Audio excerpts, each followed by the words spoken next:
Hey, Chad, we got Tim on the line. What do you want to ask him? What do you do when deals come to you that aren't deals and you have to reciprocate that that's not a deal to the broker? There's kind of a little bit of a fine line, right? You got to look out for your criteria. You got to look out for your investors' criteria. I tend to look at it two ways. One, we kind of go at it with the approach of everybody gets an LOI. So we will submit what we feel is a good offer. And then we just offer our reasoning behind it. And we'll give the broker the opportunity to say, hey, you're the market specialist here. Feel free to, challenge anything in here or tell us where we may be missing something. And then sometimes it just comes down to, hey, I appreciate that. I'm just not seeing it. So maybe this just isn't a deal for me and my investors.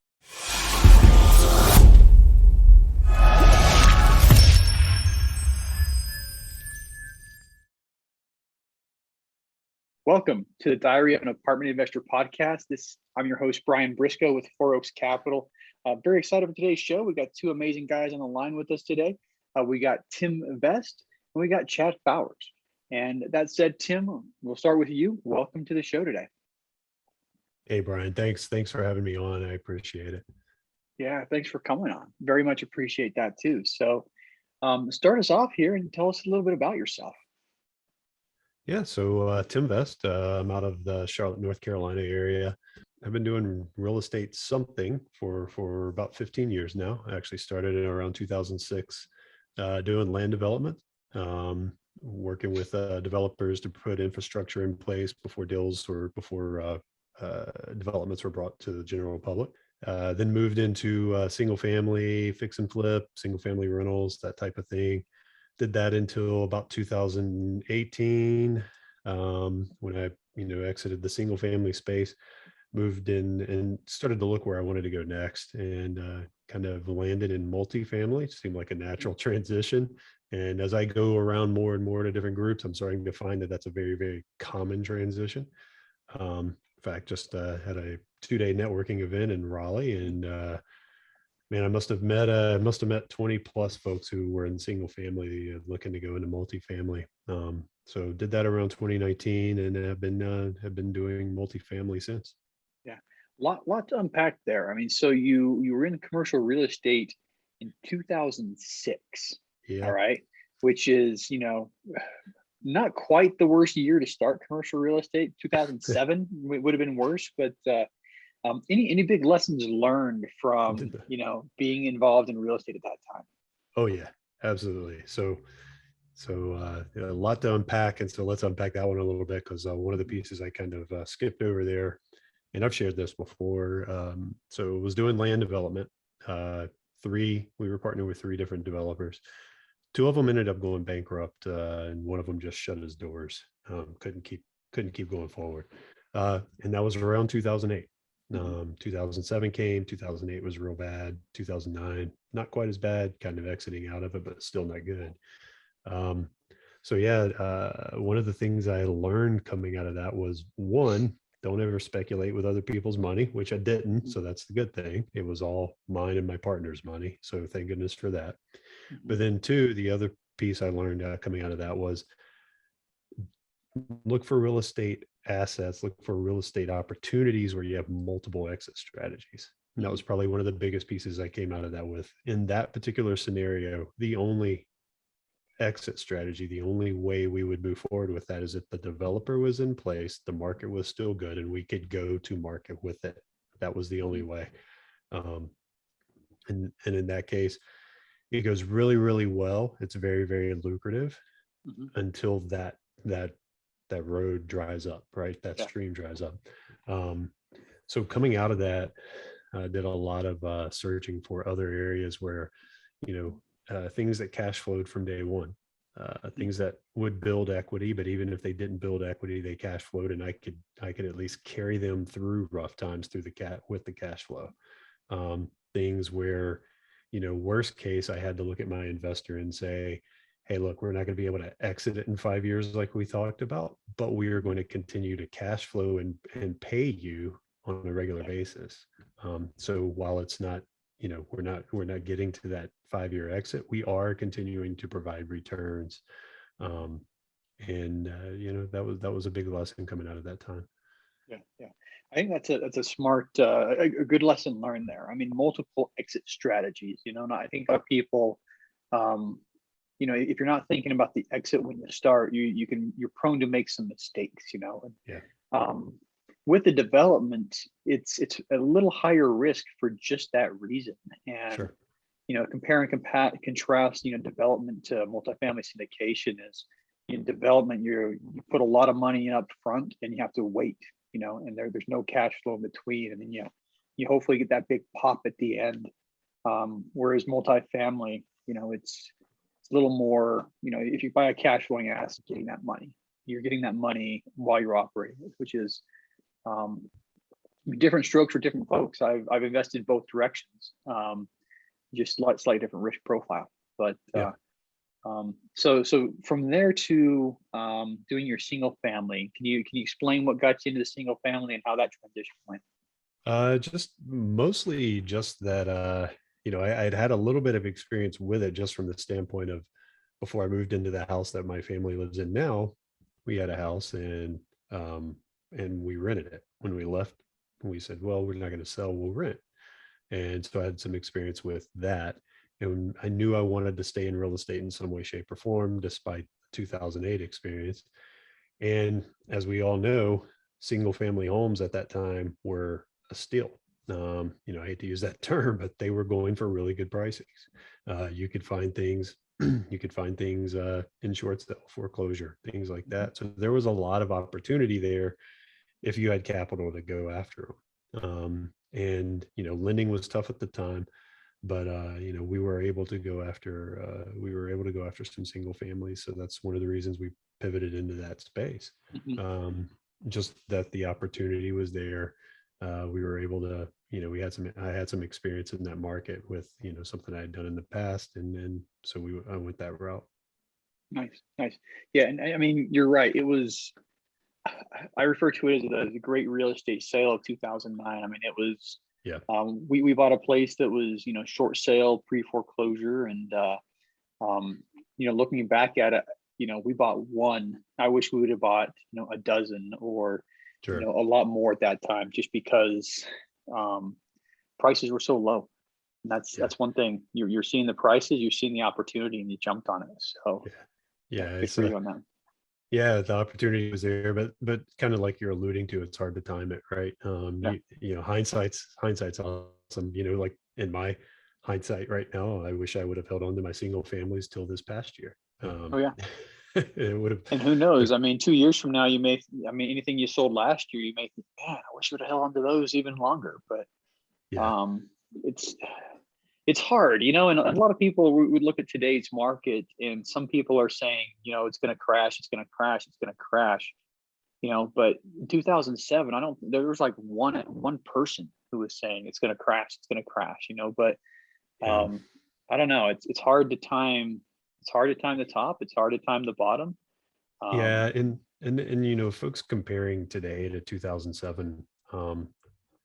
Yeah, I won't say that it's not going to crash. I don't have a Mhm. crystal ball, but what I do know is I was part of 2006, 2007. Mhm. I saw the lending that was going on in 2007. I can look back and remember conversations I had with banks and brokers and the types of things they were telling me. The no doc loans, the just tell me what your income is. Submit 5 applications and the system can't tell that you're one person submitting for 5 different properties, things like that. Mhm. That's not happening today. The banks have really, really tightened up their lending standards. The amount of documentation I'm having to provide now for these deals I'm doing Yeah. is in my opinion, it's almost over the top.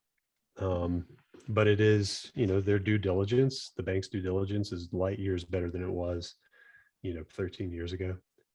So if it's going to happen, it's not going to be because of lending standards. It's not lending. Yeah. Yeah, Yeah, and that's the thing. I think we're reactionary by nature. sure. As a country, politically, banks, we're always trying to prevent the last crash. And Mhm. I spent 20 years in the military, and it's the same thing there. We're trying to prevent the last war, and a lot of times we're still trying to fight the last war. But Right. yeah, it's one of those things where Yeah, I wish I had a much better crystal ball. So, um, in lieu of, I think what you said was smart. You buy something that cash flows up front, and you have multiple exit plans. So you can exit at 3, 5, 8, or 12, depending on how the market is, and you're not stuck into one exit and Right. potentially exiting when things are not good. So, Right. Yeah. And then, so but and sorry, just to add to that, one of the other big pieces is just your business plan. We go into things now where the three or four key pieces in the business plan for any asset are things that we have a significant amount of control over, things that, as long as we focus on them, as long as we work towards those, we control those outcomes. So, we go after things like that where we're not as dependent on somebody else performing, somebody else delivering. yeah, Um, or the economy doing better, or something like that. right. So, Right. Yeah. um, and that's one reason I like the value add space, is because a Right. lot of the appreciation, a lot of the value created depends on how well you execute your business plan. So, if in place market rents are a couple $100 more, or if market rents are a couple $100 more than the in place rents, there's room there. You're going to Sure. be able to execute your business plan and move rents up, and it's not dependent on the market getting better. It's dependent on you just bringing the property up to market level, which Right. a lot of operators can do, and that's, in my mind, a much less risky venture or investment for people than buying a property and hoping the value doubles in 5 or 10 years. A little Yeah. different. Yeah. So, 100%. yeah. Completely agree. So, one question for you, and I love asking everybody the question: what is your big burning why? My big burning why, and I feel like maybe people say this one quite a bit too, but my big burning why right now is a 13-year-old girl who's off at school right now. So, I have one daughter, and I've always kind of looked at things like my parents were set up a little bit better than their parents were by their Mhm. parents. My parents set me up a little bit better than they were. Yeah. So my big burning why is to kind of continue that for my family. I want to set my Mhm. daughter up in a little bit better position than my parents gave me. Yeah. And I want to build something and provide a legacy for her. And then, I don't want her to feel like she has to graduate college and go chase that dollar. I don't want Mhm. her to feel like she has to go chase that salary. I want her to be able to follow kind of her passion, her dreams. If she wants to go be an artist, she wants to write books, she wants to do whatever. As long as she's doing something constructive and Yeah. she's passionate about, I want to be able to give her that opportunity. So Yeah. that's my why. Yeah. I love it. I love it. And same thing happened, and look generations back.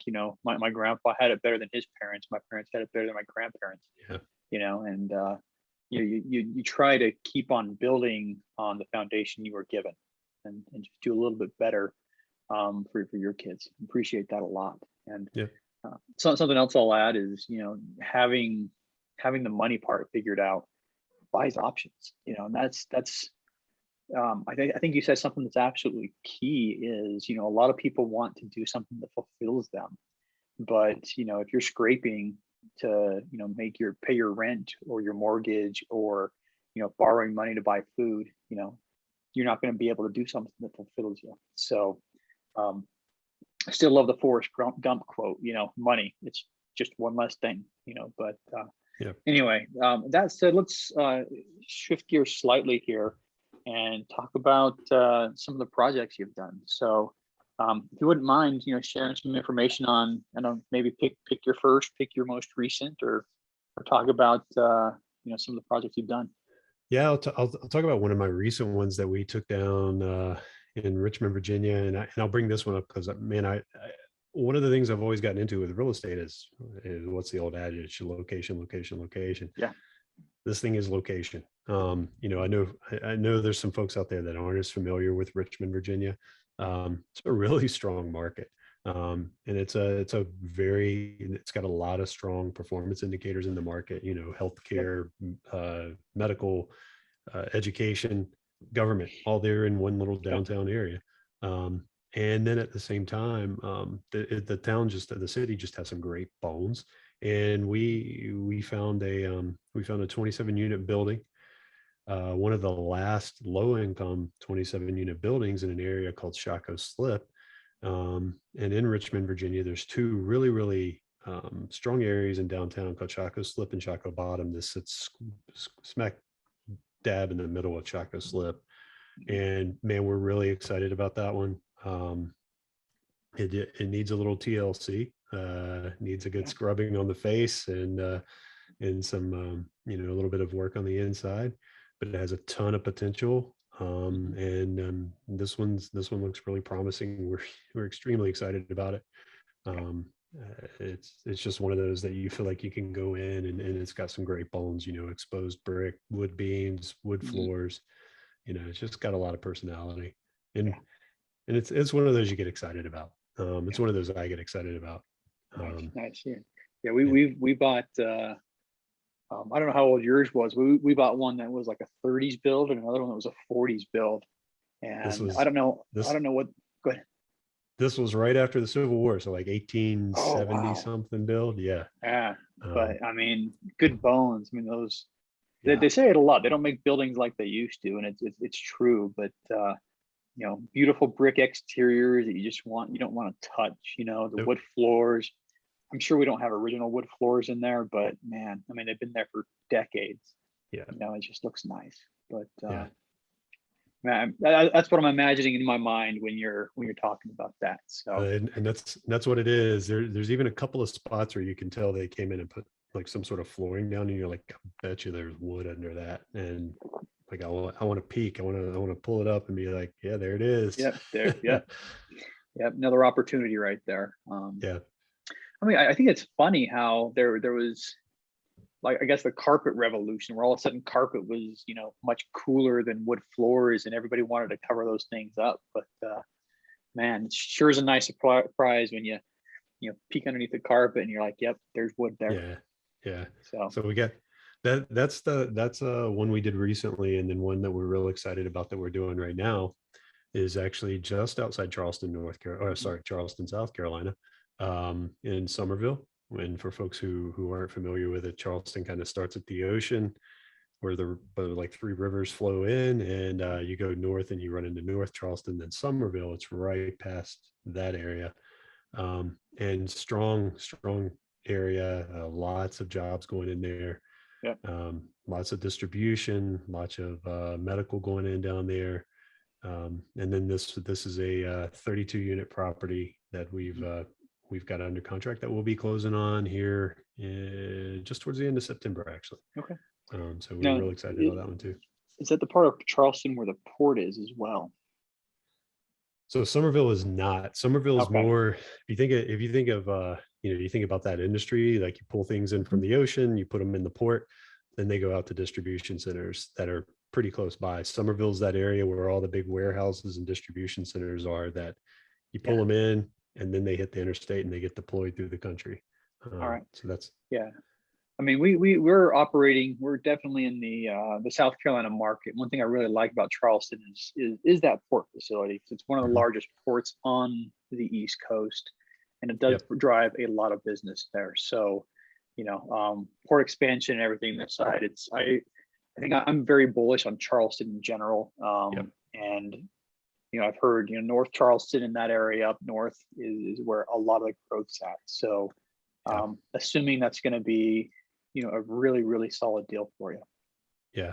We're really excited. Like I said, you can only go right now, you can only go a couple of ways in Charleston for growth because, it is on the water there. So north is one of those directions where it seems to be headed.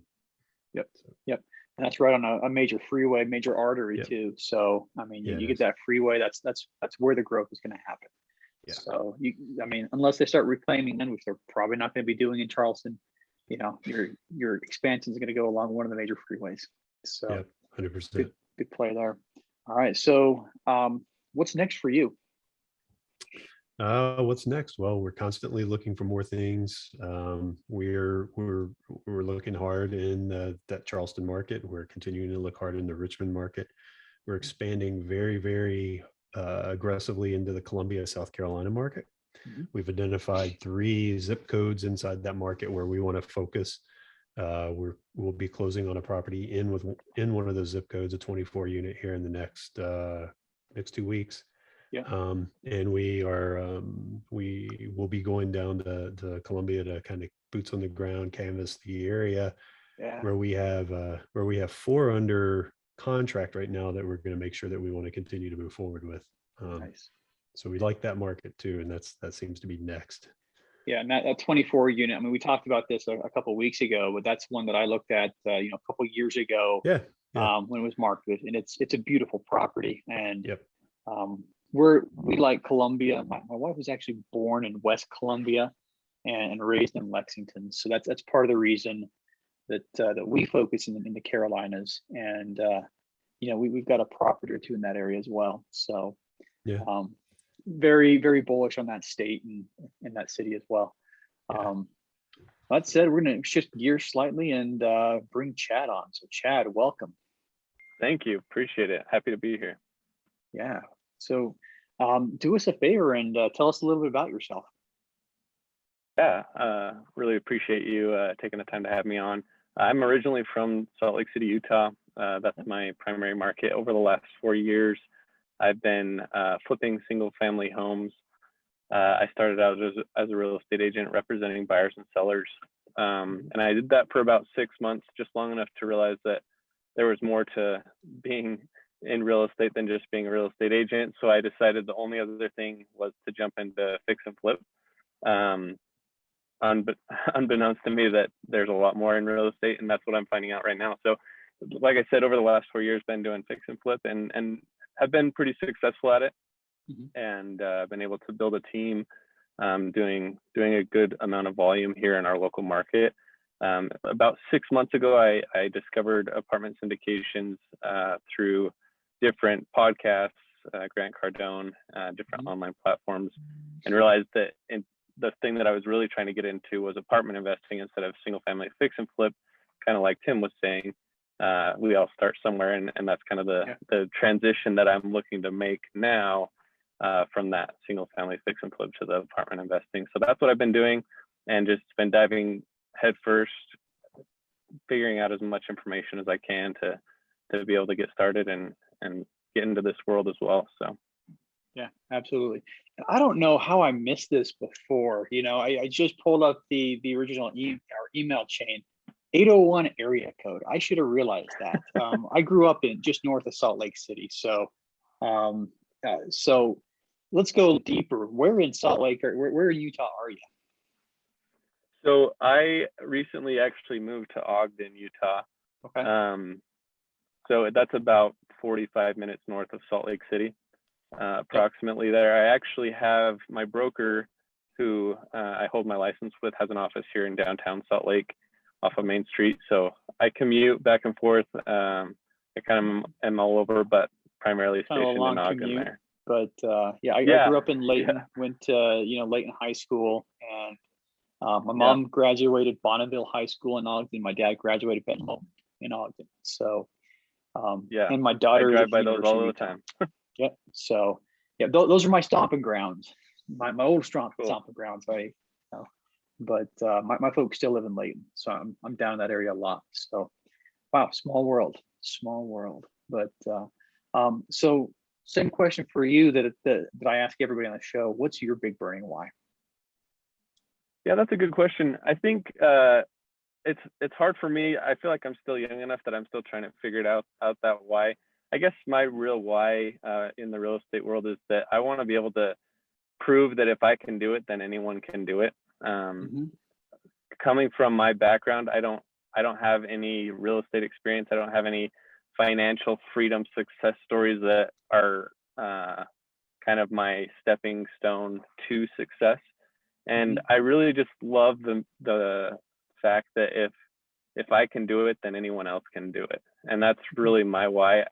Obviously, I have 3 girls and a wife who I love a lot, and they're super supportive, and I want to make them happy and successful. But on top of that, I want to be able to be that catalyst for anyone that's looking to do something hard and aspire to be successful, that if I can do it, they can do it. Awesome. I love it too. Yeah, and that's something that I think really helps. Just the if I can do it, you can do it. That's something that several years ago, a guy who's actually invested heavily in Richmond, pointed out to me, hey, there's a lot of people who are doing it. If they can do it, you can do it. And I think that helps out a lot. But here we go with my favorite part of the show. I'm going to say something like, hey, Chad, we got Tim on the line. What do you want to ask him? Yeah, good question, Tim. Super happy to be able to talk to you a little bit. The biggest thing that I want to talk about is how do you preserve broker relationships when they send you properties that aren't deals? This comes from, just to give you a little backstory, this comes from a little bit of experience with a broker bringing me a deal off the market that they had. I ran the numbers. I'm actually in Michael Blank's real estate investment course, so I have the syndication deal analyzer, and I ran all the numbers. Looked at the cash on cash, looked at the IRR and the excess cash flow after everything, and there just wasn't the numbers there. The broker was pitching it as potentially an IRR of 10 to 15% after year 5 or something like that, and the numbers just weren't making sense to me from what I was getting. And so when I told him that it wasn't a deal for me, he kind of got a little bit upset because I didn't trust the numbers that he was telling me. And you want to preserve those relationships, because in this world, you don't want to burn those bridges, because that's how deals come. So I just am curious, what do you do when deals come to you that aren't deals, and you have to reciprocate that that's not a deal to the broker?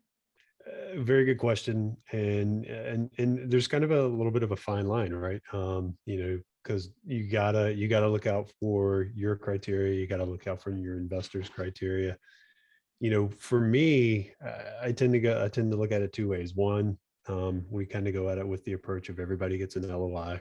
So we will submit what we feel is a good offer, or a fair offer. And then we just offer our reasoning behind it. Here's the things we're seeing. Here's our understanding of the market. Here's how we underwrote it. And we'll give the broker the opportunity to say, hey, you're the market specialist here. Please feel free to, challenge anything in here or tell us where we may be missing something. And just kind of create that conversation. And then sometimes it just comes down to, hey, I appreciate that. I'm just not seeing it. And so maybe this just isn't a deal for me and my investors.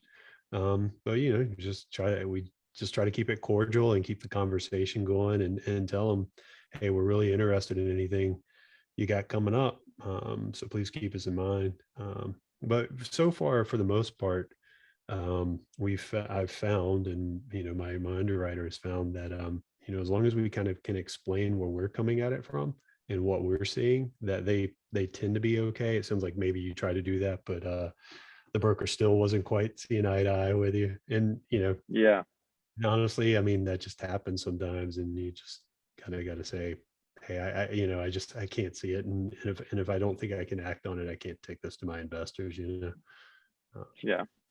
There's lots of ways to cordially slip out of it. I mean, and I think what Tim is saying is just right on. Is agree with their numbers. I mean, hey, yeah, I understand your numbers. It just doesn't quite meet the returns that I can get, or lending, or this doesn't quite fit the profile of what I'm looking for. And then reiterate, this is what I'm looking for, type stuff. And that'll go a long way to helping the relationship. Yeah. Any tips on how to build credibility on the numbers that you've run and your projections being a new investor to the space? The biggest thing is just being able to speak to them with facts and data. I'm seeing this in the market. This is what I'm seeing for rents.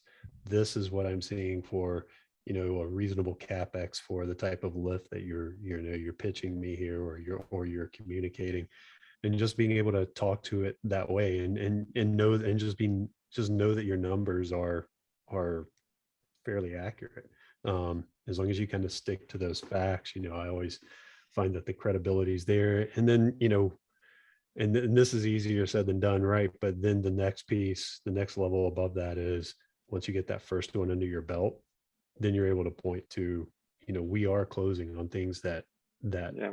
That we find and make sense, and we can take to our investors. We have the ability to close. And that, because I mean, you said you're a broker as well, right? Because Yeah. one of the things you hate, and one of the things all brokers hate is, right, the tire kickers, right? Um, Yep. Yep. and I get asked, I use that term because I get asked that term all the time. It's like, are you a tire kicker? Um, and that's where, hey, here's our credibility package. Here's stuff we've done. Right. And I can completely appreciate that. I mean, you guys got a business, brokers have, they've got to make money too. So they need to make sure the people that they're dealing with are making the best use of their time. And I can appreciate that. And I just try to help brokers understand that up front. It's like, hey, I don't want to waste your time.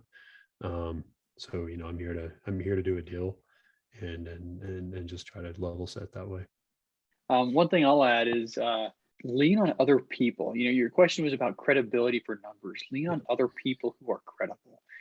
So if I were brand new, and actually I still do this, I'm underwriting a property down the street from me here in Idaho Falls, and I'm new to the Idaho Falls market. I called a property manager and talked with the property manager and said, hey, I'm only seeing a handful of properties on apartments.com, on Zillow, on everything else. Can you help me figure out where rents are on 2.1s and 2.2s and this type of property? And the property manager comes back with numbers, and now you have a lot more credibility with the brokers, because you're like, hey, I'm working with XYZ property manager, and they're telling me that we can probably get rents up to X amount, and therefore, my numbers are based on what this property manager is telling me we can get in that neighborhood, and then if it comes down between our numbers versus their numbers, you've got something behind you that carries a little more weight than who they're going to potentially view as a brand new guy that may not know the market well. But right. Lean on other professionals. And the other thing I'll say is don't be afraid to pay these other professionals to do this for you. Yeah, that's Brian. That's a really good point. I completely overlooked that, and we do it all the time. I have a really, really good underwriter I partner with, but almost everything that we underwrite, we'll pass it through a couple of other guys we know in our network who work for other companies or syndicators, and like, hey, sanity check us here. What do you think of this? And if they come back and they're close or whatever, then we feel pretty good about it, and we're willing to kind of argue, politely debate our numbers at that point. But yeah, that's a really good point. Mm-hmm. Yeah, I think going into it, I've always thought it's me against the broker, just because so many things you hear from training and different things like that is that the brokers are going to give you their pro forma and it's going to be a inflated number and everything like that. So is it our job to just take the broker's word for it? Obviously that's not what I think is the outcome that you want, just because a lot of the times you're going to be underwater or you're going to select a bad investment. But at the same time, I guess you want to build that relationship of helping them feel like they're credible as well. Yeah. And like, I don't think I've ever told a broker his numbers were wrong, right? I've never said, man, your numbers are just wrong. Yeah.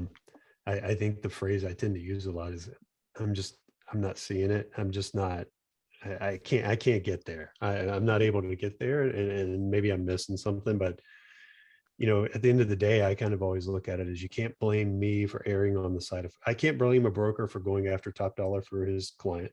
And he can't blame me for erring on the side of caution when it comes to my investors. I think it always helps to take a broker's point of view. What's the broker's job?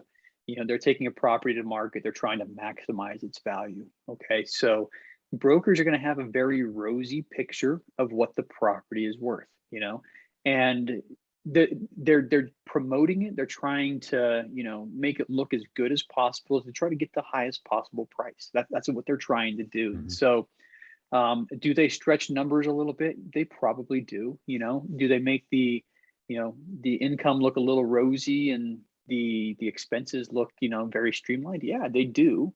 But, just realize that, and the other thing that they're looking for is they're looking for quick sale. I mean, a sure bet sale, as Mhm. quickly as possible for the best possible price. So I'd say don't look at it as you versus the broker, because the broker doesn't win unless he puts a deal together. So look Right. at it more Sure. as, you are helping the broker get what he wants. Okay. You need to go in that philosophy. Hey, I'm going to help you get what you want. I don't want to waste your time.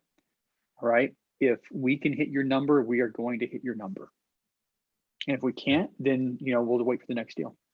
Yeah. And Brian hits on a really key thing there. It's that whole win-win, right? And like, hey, I want to come with the strongest offer because I want to be competitive, but I also don't want to come with an offer that's so ridiculous that we're going to end up renegotiating and maybe the deal falls out 30, 45 days from now, which is, I mean, that no broker wants that, right? So Right. like, how can I get the most competitive deal with the most, with the highest probability of closing in the shortest amount of time for you, right? So help me get there.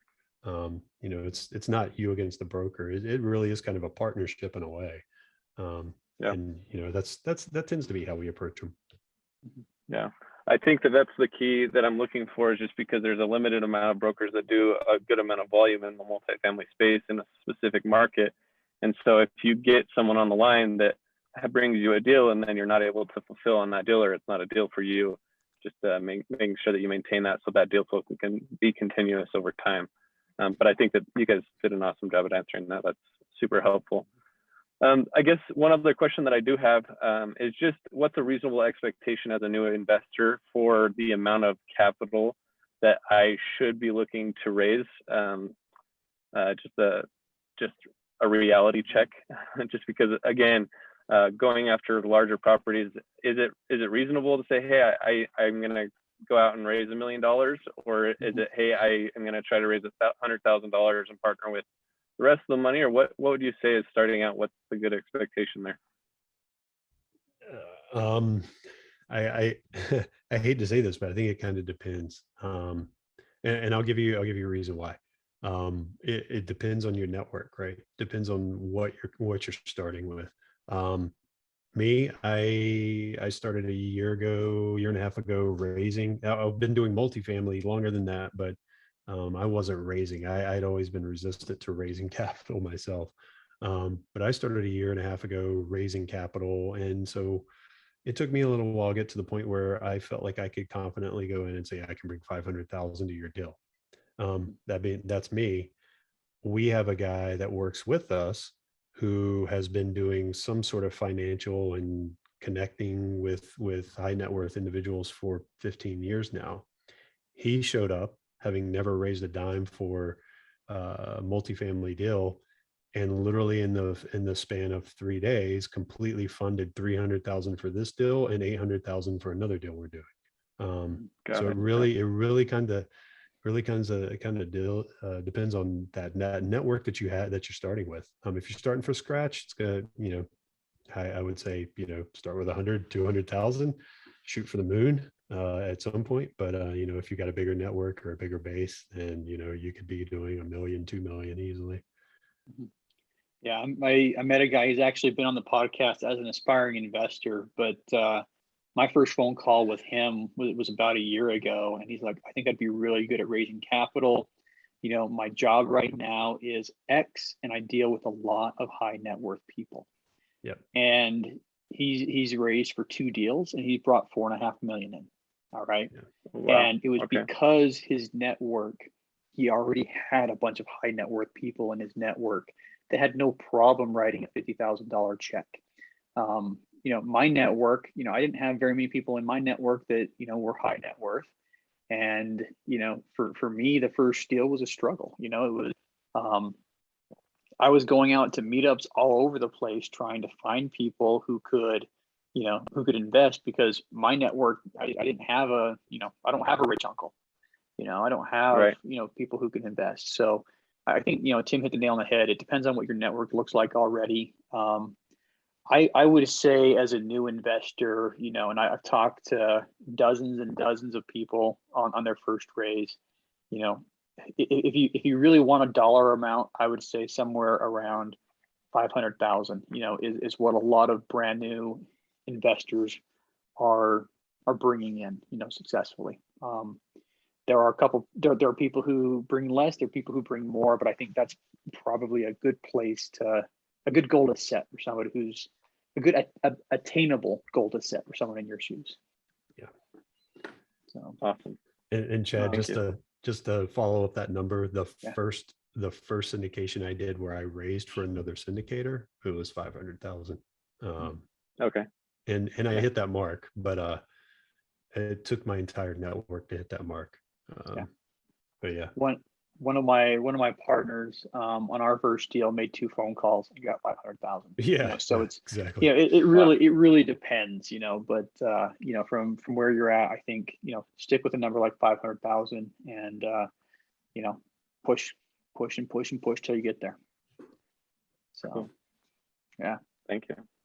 All right, we got time for one more question if you got another one. Yeah, I guess my last question centers around partnerships. I'm up to this point over the last 6 months. I've been going at this as a single member of a business, and I hear a lot of different opinions as far as forming partnerships and maybe doing deals as partnerships. In this business, I know that there's a lot of aspects that we have to cover as far as asset management, property management, obviously raising and acquisitions and everything that gets involved with that. Have you seen any, what's the pros and cons of not having a partner? Pros and cons. So pros are, you got people to lean on, you got people to back you up, you got people to question you on what you think is the right way. You automatically expand your network for one, going back to the network piece.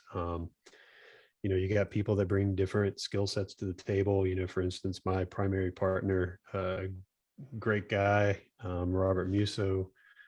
He's got a huge background in sales and marketing. He's got a huge alumni network, and he's done a ton of smaller properties where he's been hands-on with renovations down to paint selection and what color should the door look like. That level of experience is invaluable. And then I come at it more from, I have an IT background, I have a skill, I can scale businesses, and I'm good boots on the ground and getting in a property and seeing shortcomings in asset management. So you put us together and all of a sudden we make a pretty good team. So that's the pros. I guess the cons is you own a little bit less of a deal. You're not always going to agree on everything. Conversations can be difficult. And then you got to something I've been dealing with recently, not with Robert, let me just call that out, but is just make sure you really, really know your partner well, because this is not a short-term relationship. Most of these aren't. So make sure you know who you're partnering with. Yeah, and I'll add one of the biggest pros, and this is kind of where I started getting traction, is when I partnered up with somebody. I think most brokers realize that one person doesn't go far in this business, right? Yeah. So when you look at credibility with brokers, if you're calling up with the I, they're gonna, their spidey senses are gonna be tingling, and they're gonna be, hey, is this one guy working on his own trying to tackle a $5 million building? But one thing the partnership brings to you is just a little bit more credibility. And if you can line yourself up with somebody who has a little more experience, then I think that counters all of the potential negatives that come with it. The lack of flexibility maybe or whatnot. But I honestly don't think there's a really good way to get to where you want them to go without, partnering with somebody in one way, shape, or form. But cool. That said, that's super helpful. Yeah. That said, we're about out of time. So one question for each of you to finish up: how can investors learn more about you? Tim, you go first. All right, sure. So on my website, harvestpg.com. That's harvest, P as in Paul, G as in George.com, or reach out to me directly, tvest@harvestpg.com. Those are probably the two best ways. Always up for a chat. All right, we'll put that information in the show notes. So if anybody's interested, tap the show notes and this magical internet thing will whisk you away. Chad, same question for you. How can investors learn more? How can listeners and investors learn more about you? Yeah, if you want to follow me on Instagram, it's instagram.com/Maven Capital Group. That's probably the best way. I have a link there that you can access a free training that'll link to my Calendly link, and be happy to jump on a call at any time with anyone to discuss further opportunities as well. My email is chad@mavencapitalgroup.co. That's mavencapitalgroup.co. So, all right, and we'll have links to those in the show notes as well. So if you're interested in linking up with Chad, definitely reach out. So that said, thank you to both of you for a great episode today. I had a good time. Hope you guys did too. Yeah. Thanks, Brian. Nice to meet you, Chad. thanks, Brian.